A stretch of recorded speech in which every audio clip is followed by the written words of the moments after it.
Scared, says our next guest, Captain Jeff Strueker, the Army's top Army Ranger who has fought in every U.S. initiative since Panama. Welcome to KKMS Live, Captain Strueker. It's nice to have you. Hey, Jeff Lee. It's great to be here. Well, Thank you so much. We appreciate all that you have done for our country and how you've served, and it's an honor to have you on the show. Thank you. So you were born in Fort Dodge, Iowa. You're up in our neck of the woods. That's right. They grow them right here in the Midwest, don't they? Sure do. Well, we appreciate your story is remarkable. Let's talk about something that's the most high-profile situation in which you were involved, and that's the Blackhawk Down. In the movie Blackhawk Down, your role in the rescue was really highlighted because you're the captain. You're challenged with rescuing the soldiers that were shot down from their helicopter. How close was the movie to what actually happened? Well, that's probably the single greatest question that I get asked about the movie and the book Blackhawk Down. Mm-hmm. And honestly, the movie is very accurate.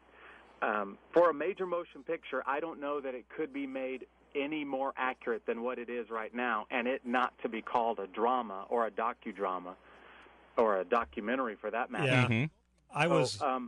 In fact, I had a chance to meet the producer and the director and some of the actors before the filming, and then afterwards I watched the movie in its pre-release screening, and I was very impressed by how accurate the movie is. I'll tell you, that's gut-wrenching. Let Ridley Scott, the director, and Jerry Bruckheimer, the producer, know that I think they did the firefight justice.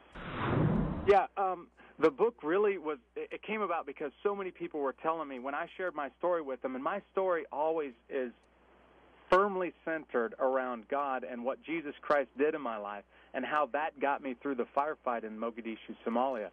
And I tell people about it and how it helped me deal with my greatest fears. And ever since then, people have been encouraging me, prodding me along and saying, hey, would you consider putting this in a book?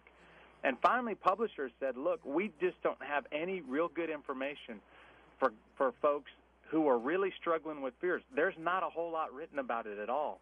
And so the whole purpose of the book was not to chronicle my life so much as it was to show readers how I've dealt with fear, how my faith in Jesus Christ has got me through fear, and how I think it can help them get through whatever fears they face. Yeah, I mean, if you're able to get through the fears that you encountered, your book, I mean, you've got a great deal of credibility, obviously, and your book highlights that and explains that. And it's something that I think all of us should learn and read about, or read your book, The Road to Unafraid. And again, we'll be giving away a copy at the end of the interview. Now, can you just describe just a little bit about the events of that day? Because watching that film, I was like, man, I don't even know how you survive something like that. Well, okay, I'll try to give your listeners a brief overview of the way Task Force Ranger conducted business.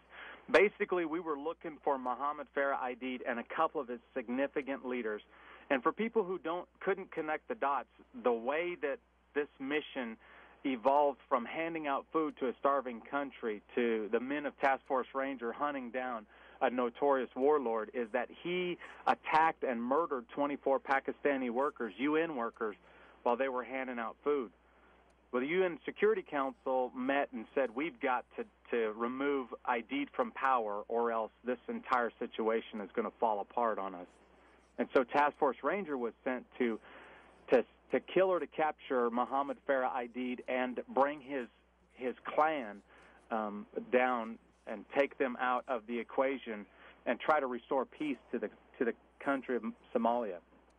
Well, on October 3rd, it was a Sunday, October 3rd, 1993, we found two high-ranking members of Aidid's clan in probably the worst part of the city. Mm-hmm. And it was the middle of the afternoon, and it was the worst possible scenario for us, but they were so important to our mission that we just couldn't turn our backs on it or wait for another opportunity. So we launched a mission to take these guys out. Now, we put special operators and rangers on helicopters who flew to the target building. And on all of the missions that Task Force Ranger did, I led a column of vehicles, about 10 or 12 Humvees, through the city streets to the target building. And then we would take the target building down, generally speaking, load up all of the prisoners, and take them back to where we were staying at the airfield in Mogadishu. And that's generally my role in it. And that's kind of what I describe in the book, The Road to Unafraid. I can't do it. It's what you do right now that makes a difference.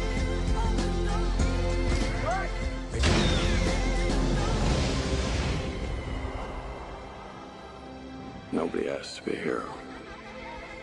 It just sometimes turns out that way.